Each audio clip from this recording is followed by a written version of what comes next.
Hello friends, एक नई कहानी के साथ। रुद्रपुर शहर में निर्मला और रमा अपनी माँ लता देवी के साथ रहती थी।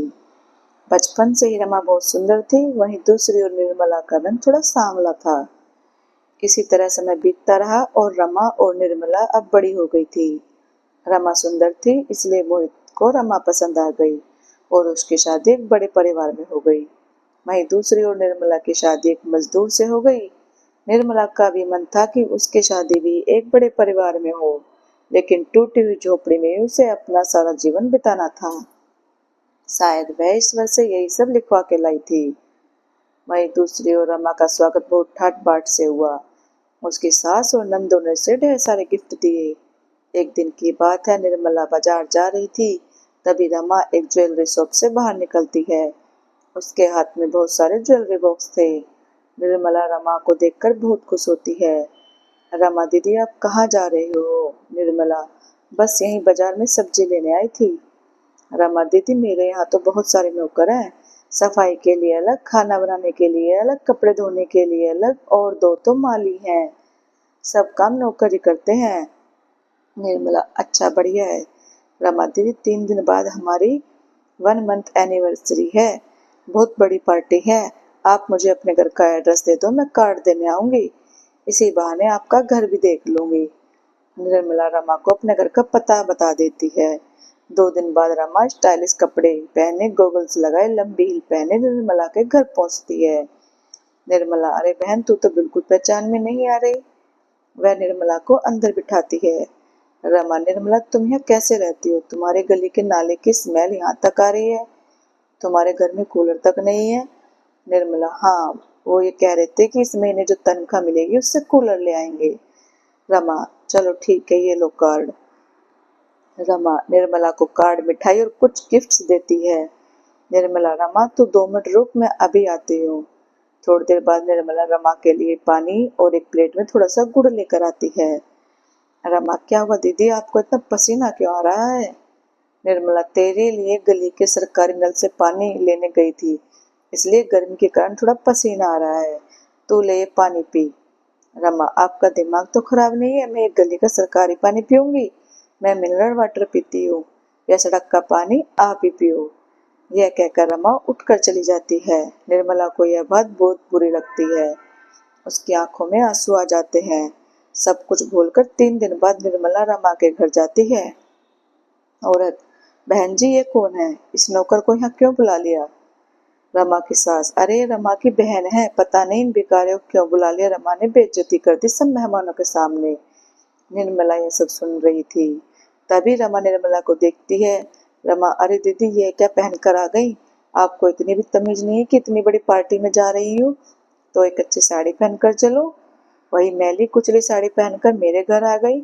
सच में आज आपने मेरे ससुराल वालों के सामने बहुत बेइज्जती कर दी। अब ऐसा करो, नीचे सर्वेंट रूम में जाओ, मैं तुम्हारे लिए वहीं खाना भिजवा दूंगी। अपनी बहन से इतना सब कुछ सुनकर रमा की आंखों में आंसू आ जाते हैं और वह अपने घर आ जाती है और अपने पति को सारी बात बता देती है। सूरज, निर्मला वो बहुत बड़े लोग हैं, तुम्हें उनके घर जाना ही नहीं चाहिए था। अच्छा चलो, अब रोना बंद करो।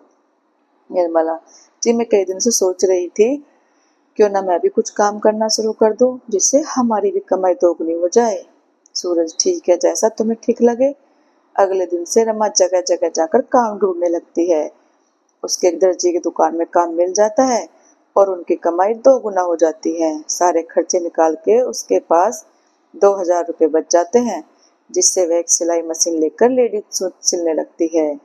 दिन में वह नौकरी करती और शाम को घर आकर सूट सिलती। 10 सूट सिलने के बाद वह संडे को बाजार जाती और कई दुकानों पर अपने सिले हुए लेडीज सूट दिखाती, लेकिन कोई भी दुकानदार उनका सामान नहीं खरीदता।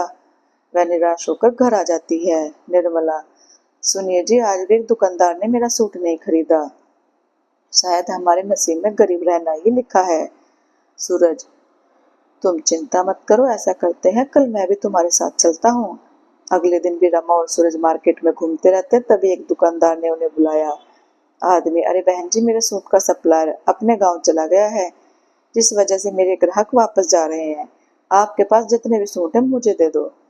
वह दुकानदार उनसे सूट खरीदता है और उन्हें 15,000 रुपये दे देता है यह देखकर दोनों बहुत खुश हो जाते हैं और बाजार से कपड़ा लेकर घर आ जाते हैं और रमा सूट सिलने लगती है। अगले दिन रमा दोबारा सूट लेकर उस दुकान पर जाती है। दुकानदार, अरे बहन जी, आपके सिले हुए सारे सूट आज दोपहर तक ही बिक गए।